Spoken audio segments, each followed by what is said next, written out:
He walked slowly along Jackson Avenue, the sun sharp above the rusting rooftops.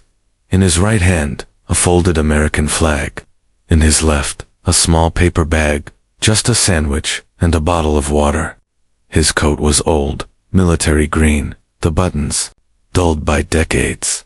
He wore no medals, no hat, but the way he walked measured, stiff, like someone still counting steps, hinted at a life once lived on parade grounds and battlefields. Cars passed. No one looked, but a group of 5 teens stood at the corner, leaning against a graffiti-covered wall, hoodies up, music loud. One of them tall, cocky, nodded toward the old man. "Yo, check out Grandpa G.I. Joe." The others laughed. The veteran didn't flinch. He just kept walking. Then they stepped in front of him. "Hey, soldier boy, you dropped this?" One held out a bent quarter. The veteran stopped, looked down. "No, son, I didn't." "You sure?" Another leaned in, face inches from his. "Don't want you crying over your pension change." He said nothing. Another boy slapped the flag from his hand. It hit the concrete. Slowly, painfully, the old man bent down and picked it up. But by then, they'd already circled him, and that's when someone across the street lowered his coffee cup. He didn't yell, didn't run. He just stepped off the curb. 15 minutes later, every voice on that block fell silent. The man crossing the street was Commander Elijah Brooks, retired Navy intelligence, 23 years in service, 10 overseas operations.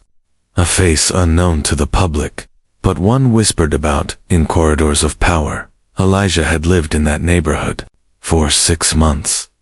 No one knew much about him. He kept to himself. Taught self-defense at a local gym. Read books with the spines cracked and pages underlined. People thought he was just another quiet ex-somebody trying to stay out of trouble. But Elijah never stopped watching. That morning, he'd been sitting at Rose's Cafe, halfway through his second black coffee. He saw the veteran walk by, recognized the posture, the way his eyes scanned instinctively, the gait that tried to hide pain. And then he saw the gang. The moment the flag hit the pavement, Elijah stood up. Elijah didn't want to fight, didn't want to be a hero. He just wanted to remind people, especially those boys, what respect meant. The man surrounded wasn't just some old dude. He was a veteran, a keeper of history, a man who probably bled for a flag now crumpled at his feet. Elijah's goal was simple: interrupt the cycle. He wanted the boys to feel something they didn't expect. Not fear, not anger, but shame. But those boys didn't scare easily. They'd grown up in a world where respect was earned with fists and reputation. They didn't care for old uniforms or stories from wars they never learned about. When Elijah approached, the tallest one stepped forward. "This ain't your business, old man." "I just made it my business," Elijah said calmly. Another kid grinned. "What, you gonna salute us to death?" Elijah took off his jacket. Not fast, not aggressive, just deliberate. And that's when they noticed the scars. A long one across his left forearm, a faded tattoo on his bicep, an anchor coiled in barbed wire, with a number beneath it, 46,251, a military unit code. Still, they didn't back off. One boy pulled something from his waistband, a switchblade. It clicked open with a metallic snap. The crowd that had started to form on the sidewalks held its breath. People stopped walking. Cars slowed. Phones came out. Someone whispered, "Call the police." Another said, "Don't. That guy in the middle, he's not scared." Elijah stared at the knife, then at the hand holding it. "Son," he said quietly, "you don't want to cross this line." The boy laughed, flicked the blade. "Last warning," Elijah said, but he didn't raise his voice. He didn't square his stance like in movies.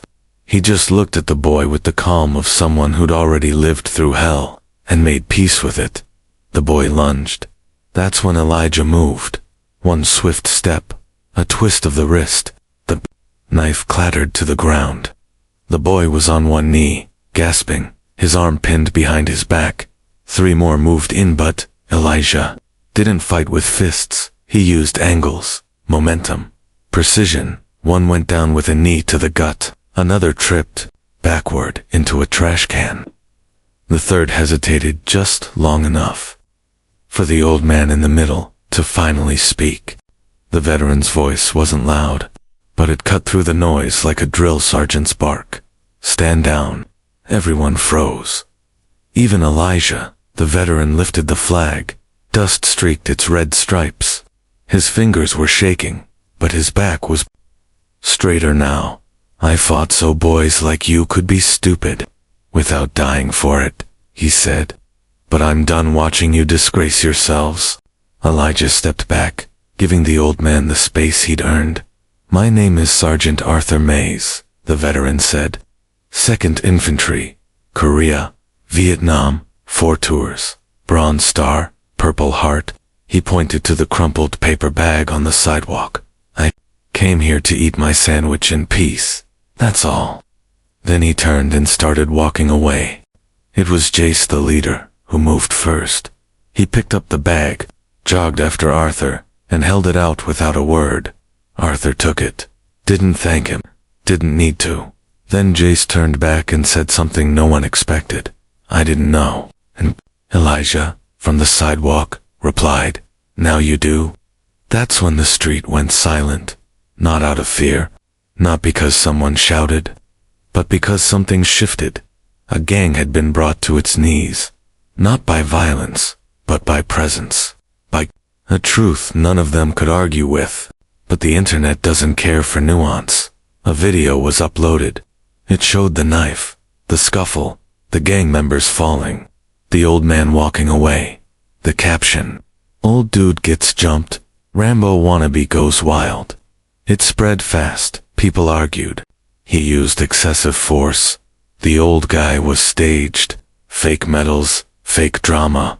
Local media ran hit pieces. A protest group gathered outside Elijah's gym. Sponsors pulled out. Arthur stayed silent. He'd lived through worse. But Elijah, he felt betrayed. He'd stepped in to protect, not perform. He shut the gym, disappeared from public view. Then one day, a letter arrived at the local news station, handwritten. No return address. Inside were 5 signed affidavits from veterans in 3 wars vouching for Arthur's record. One was from a retired general. Another included a photo of Arthur being airlifted after a mine explosion. The station issued a retraction. But something else happened to Jace, and the others started volunteering at the Veterans Center. No cameras, no press, just quiet apologies in action. And Elijah, he returned to Rosa's cafe, sat outside with a coffee, waiting. One morning, Arthur walked by again, flag in hand, paper bag in the other. He paused beside Elijah's table. "Mind if I sit?" Elijah gestured to the chair. For a long moment, they didn't speak.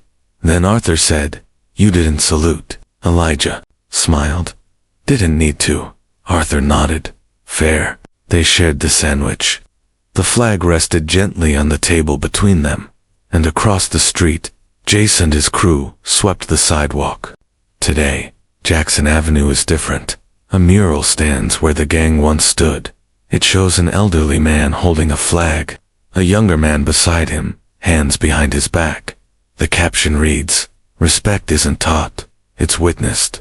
Arthur still walks the same route, but now, people greet him by name. Elijah runs self-defense workshops free for veterans and at-risk youth, and every November 11th, the block holds a small ceremony. No speeches, no cameras, just silence, and a single folded flag placed beneath the mural. Months later, a new boy joined Elijah's class. Shy, skinny, always looking down. One day, Elijah noticed a drawing in the boy's notebook. It showed a man saluting another. When asked who they were, the boy said, "My dad was one of those kids. The ones who messed up. But he changed." Elijah nodded. The boy looked up and added, "He says it started the day everything went silent."